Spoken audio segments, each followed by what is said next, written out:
To all my replay viewers, I want to thank you for joining me. I am Sade. Y'all hear this? It's been a long time since I've been with you, but I'm back. I'm back periscoping, everybody. I took a little break, but I am back. I got my old school Eric B. Rakim. How many old school hip hop fans? You know, I don't like to say old school. I like to say classic hip hop. So, you know, those of you who know, this is Eric B. Rakim. I know you got soul, but, you know, it talks about, you know, it's been a long time. I'm sorry I left you, right? Thank you for those hearts. I appreciate it. You know, I had thought about playing the Aaliyah version, but I said, you know what? I cannot disappoint myself nor my classic hip hop folks. But we're going to jump right into it. Again, I am Sade Dennis. I am your multimedia brand and image. And that is behind the camera, that is in front of the camera, and everywhere in between. And again, thank you for joining me. Those of you who are on the web, who are on this Periscope app, and of course, my replay folks, right? Hey, everybody that's joining Courageous Beauty, thank you. I see you, as well as those who have joined earlier. First of all, can I tell you that I so appreciate you guys. Each and every one of you, I appreciate you guys. You are my Periscope family, and I appreciate you. Well, hopping right into things, let's build our brands together.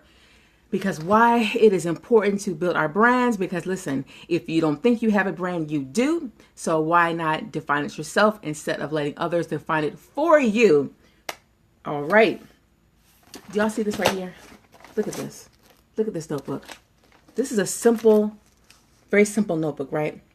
But I am telling you, it has revolutionized my world these days. It really, really has. How many of you all want to get organized and build your business and get clarity? If you or anyone that you know who are there, you know, are building a brand, building a business, whether it be a ministry, a nonprofit, and even their personal lives, if that is you, or if it's someone that you know, I really encourage you to share this broadcast, right? So what are you waiting for? Share it on Twitter, share it with your followers, as well as, you know, share it on Facebook. Hopping right into things. You know, first of all, it's been about a week and a half since I have scoped, right? And in Periscope world, that is like an eternity. But I have been around, I have been participating and just chatting on some amazing, amazing scopes. Thank you for those hearts. I appreciate you guys for that. I have just been a part of some really amazing scopes that really have revolutionized my life, right? Isn't it amazing that just with a simple app, it can do so much for our thinking, our mindsets, and everything in between? It really has. I mean, and I could go on and on and on, from, you know, Chalene Johnson's to Dr. Will to Ambassador Moore. I mean, you name it. You know, if you have any questions, just feel free to see the folks that I follow, and feel free to follow them as well, because they will help you and help you transform your life and your business. Back to my notebook. This is something very simple, right? But it truly has revolutionized my thinking and my business these days. And I have some categories, just some things that I've been working on, right? One of the things that I have talked about recently, either on Periscope and even here in the real world. Well, Periscope is real, right? But I'm talking about my brick and mortar world. It's just creating processes and systems to help me do things better. Whether that's in my personal life, whether that's, you know, delegating, whether that's creating processes in my business, basically making what I do, making it work better and making it work for me, right? We all have heard of making money while you sleep, right? But it's true, right? We've all heard of the term, you know, eating what you kill. And that is true, you know, for lots of us who are entrepreneurs, but it doesn't always have to be that way. Chalene Johnson says she hates the word hustle. And you know what? I actually have to agree with her on that, because sometimes, you know, hustling, there's a time and place for hustling, but truly, truly, truly, if we are to create smart plans and smart systems that'll work for us, we can enjoy the life that we believe we are called to. Look at this right here.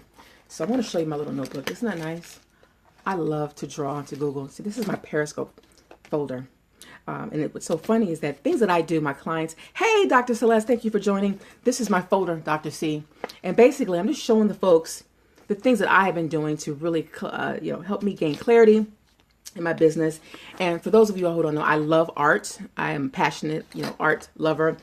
So this is my way of just kind of, including some art into what I do. This is my Periscope folder where I have all my notes on my Periscopes, because as much as I appreciate those scopes that are spontaneous, and I have spontaneous scopes all the time, but truly thinking that if you are wanting to build your business in a really meaningful way, I think it's important to include things like scoping in your regular business activities. And I say regular, I mean, honestly, really daily, but certainly regular. So here's where I have all my notes on my Periscope here. And then I have new business, okay? And new business is an area, I mean, each of these sections here are basically areas where I can just write notes freely. I can have plans, and they basically just help me stay focused and remember. How many of y'all have ever experienced where you had a really good idea and you were thinking about writing it down later and you didn't, and you totally forgot about it? And then you said, well, you know what? It must not have been a good idea. But I'm telling you, that's not true. I cannot count the number of times I have forgotten my good ideas, right? So I always have something to write with and something to write on at all times. So I take that and I'll transfer it here if my notebook is not with me. But because even though I work for myself, so to speak, I'm on the clock, if you will, right? And so I always have this notebook with me. So here are my new business. Y'all see that? It's new business ideas. This is my strategy call. See that? And you'll see this old school writing right here, right? Why do I keep on calling it old school? Classic. And then I have different folders, my webinars, etc. I could go on and on and on and on. But today we're talking about building our brands, and we're going to build them together, right? So the first thing, and I want you guys to take notes if you can, but of course you can always watch this on the replay on catch.me/Sade Dennis. And again, feel free to share this with your friends and your followers on Twitter or here on the Periscope platform by clicking this little guy down here and sharing it.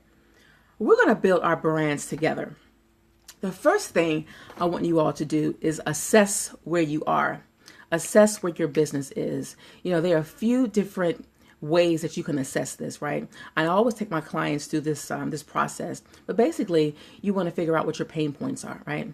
What is it that you feel is really getting in the way of you not, succeeding in your business or in your professional or your personal life, right? You want to assess and be really, really, really, really honest about that.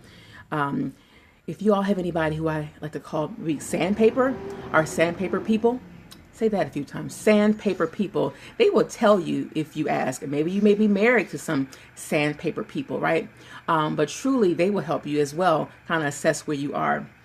But be really, really honest and write an exhaustive list of where you are. That could be financial. So, write down what you're making, whether it be weekly or monthly or even yearly, but assess where you are. And then, of course, you want to get clarity. And this is kind of the piece right here, because many times we don't even know that we need clarity, right? But I'm telling you, if you keep on living, you will realize that, we can all gain more and more clarity. And that's the reason why I had to develop my handy dandy notebook, which I will be taking my clients through. So if any of you all clients, look at that, shaking my camera. If any of my clients are on, I will take you through this process as well, right? It can kind of be painstaking, but it is certainly worth it. And I have multiple tabs in this notebook, and it's really, really important that we actually put it all down. And as I say, don't leave anything on the table, right? We don't want to do that.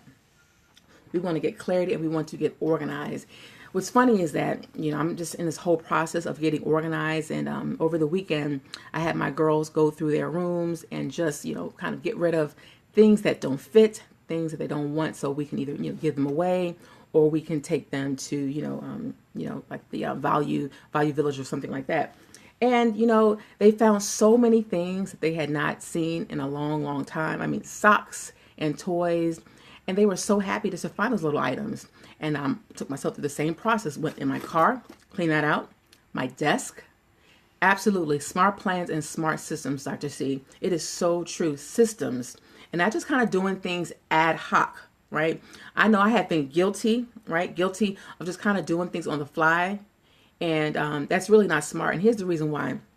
I noticed this even with my children, that everything they did, they'd be like, Mommy, What am I going to wear? Mommy, where are my socks? My husband, hey, honey, have you seen this? And I'm like thinking to myself, if so much depends on me being here, if so much depends on actually myself, having my hands on everything, I'm only one person. So how can I create a smart system and a smart plan to actually help my life, help my business? Oh my gosh, organization. I mean, hey there, Nicole, how you doing? Everything. I mean, even my computer drives, right? I have a new computer. Well, it's not so new anymore. It's about maybe 9 months old. And I got in the habit of just saving things any old where. And then I had to go back and create folders that were organized, right? And I'm a stickler about that, but I just allowed time, to kind of come and go and have all these files all mixed up, and it's not good at all. So you really, really want to get clarity, and you want to take the necessary time to get clarity, right? So you want to write it down and just ask yourself, what is the ideal situation? How do you see your life or your business? So you want to write that down so you can get clarity. And then the third piece here is to create and develop a smart plan. Now, I touched on that a little bit. And before we even go there, all week long, I'm going to be taking you guys on the items that I use to help myself create a smart plan. Don't you hate that, Dr. C? Oh my gosh, it's frustrating, isn't it? It really, really, really, really is, right? So I'm going to be taking you guys on a couple of things, right, for this week. Well, more than a couple. First, we're going to look at a SWOT analysis. If any business people out there who've heard of a SWOT, that's SWOT. That stands for your strengths, your weaknesses, your opportunities, and the threats, right? Your strengths, weaknesses, opportunities. That's fine. Oh, absolutely. Hey, your phone is your pad, right? So fun. Our pastor always says that on Sunday services. He'd normally say, take out your Bibles, take out your swords. Now he says, take out your iPads, your Kindles, whatever you got, use it. So by all means, take notes on your phone. And I love doing that too. But because I just begin to save things in a kind of witchy way, I have to now do paper and phone just to make sure that I have it all synced up. But we're going to look at your SWOT analysis, right? We're also going to look at your temperament. Your temperament. Now, what is a temperament, right? We all have heard of people being temperamental, but I had the opportunity to study the temperaments years ago. This whole concept of temperaments was introduced to me at a church I was going to, not my current church, but although we do a lot with our temperaments at my current church, a lot of it. But looking at your temperament, because it will truly help you, first of all, see yourself, right?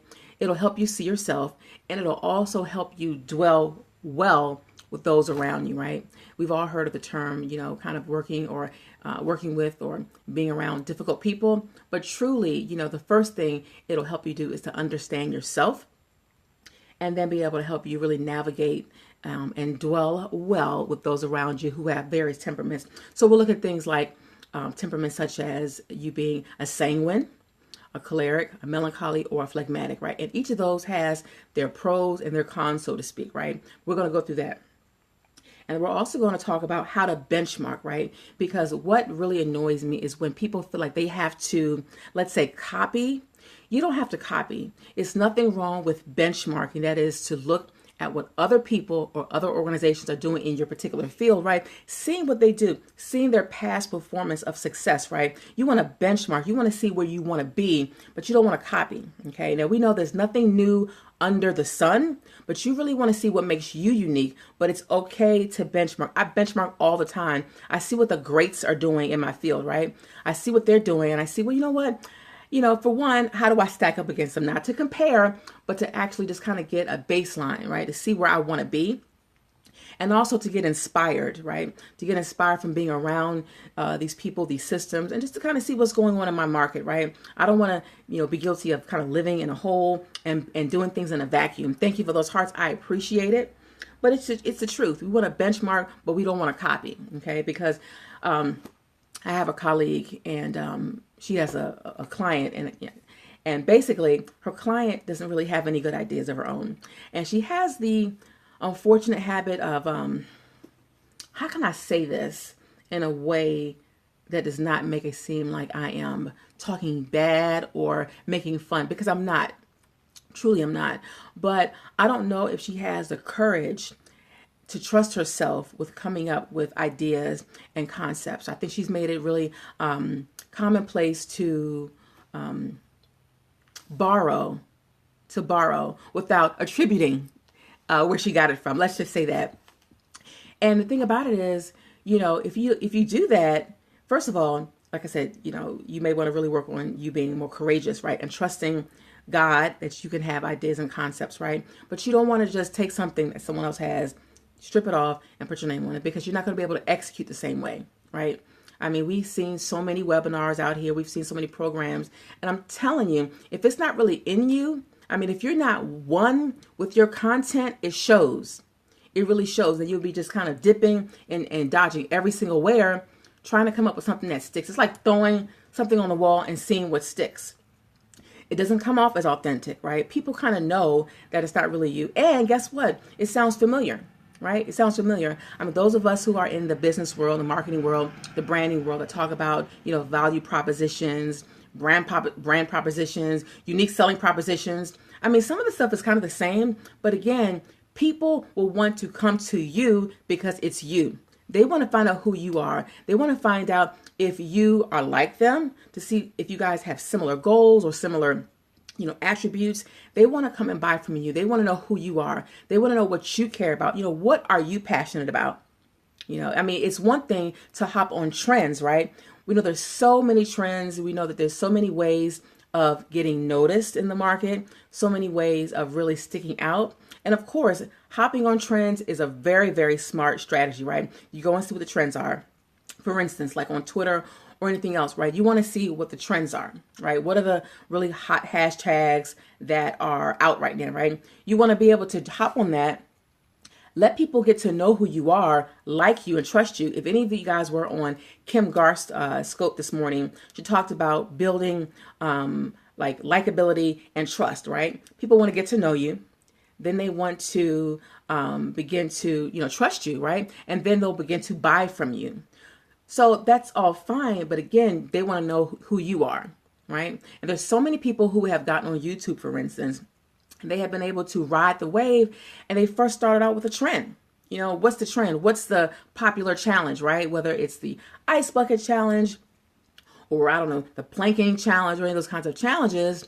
But when people see, people will look for that particular trend, right? They'll Google that trend, and then they'll see you, and then they'll begin to hopefully, experience your content and consume your content, and then they'll fall in love with you. Okay. And so that's the whole thing. So when that happens, you want to have some you to offer, right? You want to have some you to offer. I always say that in my last scope, which seems like an eternity ago, which is like a week and a half ago, I talked about acting, right? You want to learn how to act. For those of you who have not scoped yet, what are you waiting for? You want to learn how to act. Act like yourself. And I'll just kind of go through that a little bit, because those of you all who know me personally, or those of you all who've been on my scopes, you guys know that around this time, I pick up a little certain person off of the school bus, right? Who normally makes his cameo on my scopes. So I'm going to make sure, let me just do this. And just as a little side note, guys, if you're scoping, make sure your phone is plugged into the power source, right? That's a word right there. Plug into the power source. Yes. But, you want to make sure that you're acting like yourself. And how you know that is when you are talking or you're sharing and you feel that passion, right? Try to really tap into your inner authentic voice, your cadence, because 9 times out of 10, that is really you, right? That is really you. So there's no need to feel like you got to sound like somebody else, that you got to be like somebody else. You want to be like yourself. You want to tap into that area, right, of sounding and being like yourself when you are most passionate. I kind of always like to say this, right? When you're counseling that trifling friend on the phone and you're just trying to talk to her or him, and you're just trying to say, listen, leave that person alone, or what have you, or girl, you can do it, or man, you can do it. That is probably your authentic voice, right? Right? That person that will test you and they will just keep on, bringing that gift out. Hey, Jamila, I can't do it like you do it. I tried before and it just didn't sound right. When I did it, just didn't sound like you say it. Just didn't sound the same. But you in the house. So when you are counseling that person, that is probably your authentic voice, right? I have spent years, well, maybe about a couple years in speaking classes. For those of you all who are in the DMV, right? It used to be called the Washington, D.C. metropolitan area. Now it's the DMV, right? When I heard that, I thought it was the MVA. I was like, the DMV? It's like the DMV? I'm in the DMV? I was like, oh my goodness. So luckily someone told me what it was. This was years ago, guys. I know what the DMV is now. I do. But you really want to make sure that you are finding your authentic voice. Now, back to my 1.5 years of training, I started off in a class, right? I mean, I've been doing workshops forever and, you know, speaking to small groups and medium-sized groups, but I took a class with Dr. Willie Jolly, and I'm telling, I used to hold on to the lectern, just nervous and scared, trying to count my ums and my ahs and my so's and all of that. And I was just so afraid, even though I had done it before, but just being absolutely, right? The DMV, you know, what's funny was I would hold on to that lectern. I would be so scared. And then I would kind of begin to understand how, as he says, as Dr. Jolly says, to allow those butterflies to fly into formation. And what was interesting, about half the class, no one even really knew who I was, so to speak, because I was not being myself, right? I was not being myself. And so then as I began to kind of trust that inner voice and trust my way, because I mean, if y'all have been on my school, y'all know I'm very animated, right? And I tend to be activated by people, kind of like in my own world, if you will. I'm basically kind of an introvert. Like, I don't have to be seen. I am fine not working the room. I'm fine kind of sitting on the side and just people watching, right? I love to people watch. I'm not weird. Y'all do it too. I be seeing y'all people watching, but I do it, okay? Absolutely, absolutely. Our own twist, absolutely. And so it took me about half a semester to really develop, okay, my inner cadence, my inner voice, right? And then I took another class with Dr. Owens. He is the Archbishop of Greater Mount Calvary Churches in Washington, D.C. And I took a class called Homiletics. Absolutely. And even though we had lots of speakers in the room, there were pastors, they were speakers, they were public speakers, motivational speakers, Bishop Owens took us from the very lowest place. He did not want to assume anything. So he started us off with, first of all, reciting the 23rd Psalm and everything from, you know, somebody would say Psalms, and he'd say, no, Psalm. Absolutely want to buy from you. Thank you, Jamila, you know, and that's the whole thing about it. And so he started us from the very, very basic step. And I thought to myself, I said, wow, okay. Now, all these people in here, you know, on the first day of class, we introduce ourselves and whatnot. But Bishop Owens wanted to make sure that we all had a really good, clean foundation. And by the way, thank you for those hearts. I appreciate them. That green matches my decor, matches my walls. And then I took Homiletics Part 2, which was an advanced speaking class. And what was really interesting about the class is that, you know, I've been to Toastmasters, and it's a fantastic program, right? It will help you count your ums and your so's and all of that. But when I took homiletics, what it taught me was, first of all, I was so intimidated with God's word, right? Because I'm thinking to myself, oh my gosh, I have no business up here at the front on somebody's pulpit sharing the word of God, right? And I'm going to bring this back to my Periscope message here, but I just wanted to just stop and share this piece with you because I thought it was really important in terms of finding your voice, whether it be on Periscope and even out in the world, right? Because there is no private talk other than the talk that's in your head. Everything we do is about presentation, right? Everything we do is about brand. And if you're not building your brand, someone else is building it for you, right? Like, okay, she's always late, or he's always late. Or you know how that person is, right? You know, they're not going to be reliable. Or, oh, this person's going to be on point. This person's going to bring it, or whatever it is. So people are building your brand. So you know what? Why not get in the driver's seat?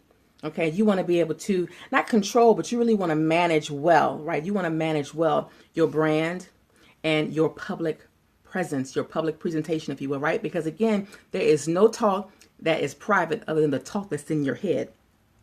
Learned that from Dr. Willie Jolly. Thank you much, sir. So that's the really important key, is to really, really find that authentic voice, that authentic cadence as you move forward in creating your brand, as well as developing your roadmap. And we talked about temperament and benchmarking, right? Developing your inner uniqueness. Why, thank you, Miss Nancy. I really appreciate that. I really appreciate that. It's so funny because, folks would always tell me, I've missed my calling. I'm thinking, what does that mean? And what that meant for me now, looking back at it, is that, I thought I had to be very, very stiff, very much, prim and proper. And, people really weren't meeting the real me. I thought that to be in business, I had to be very serious, leave my sense of humor at home, and not bring it into my work, right? Not be who I am. But here's the thing. People really, like I said, want to get to know who you are, right? Kim Garst mentioned it this morning. There are probably thousands of people that do exactly what you do. Exactly what you do, right? But they will buy from you. They will come to you. Why? Because of who you are and your authentic voice. And remember, not everybody is for you, right? And not every dollar is a good dollar, right? All money is not good money. There is some money I wish I had never accepted. Let me repeat that. There is some money I wish I had never accepted. Okay? Oh, absolutely. So that's the whole thing about it. You want to make sure that you have your authentic voice, right? And we're also going to talk about this week, right? This is a recap. Before my recap, let me introduce myself. Again, I am Sade Dennis. I am a multimedia and branding coach. I help you with your image, everything behind the camera and in front of the camera. That's your on-camera presence, your business, and everything in between. And we're talking about building our brands together, right? We're talking about scoping. Oh, are you losing connection, Nancy? I'm sorry about that. It's been acting up today. I've noticed that on a couple of scopes this morning. But please feel free to watch this on the replay here on Periscope or on Catch, right? But I'm talking about some of the things that we're going to be looking at this week and in the next, few scopes in terms of creating and developing that roadmap, right? Looking at your SWOT that stands for your strengths, your weaknesses, and opportunities, and your threats, right? I always take my clients through that. Your temperament, right? Your temperament basically is like your natural bend, how you take in things in the world, right?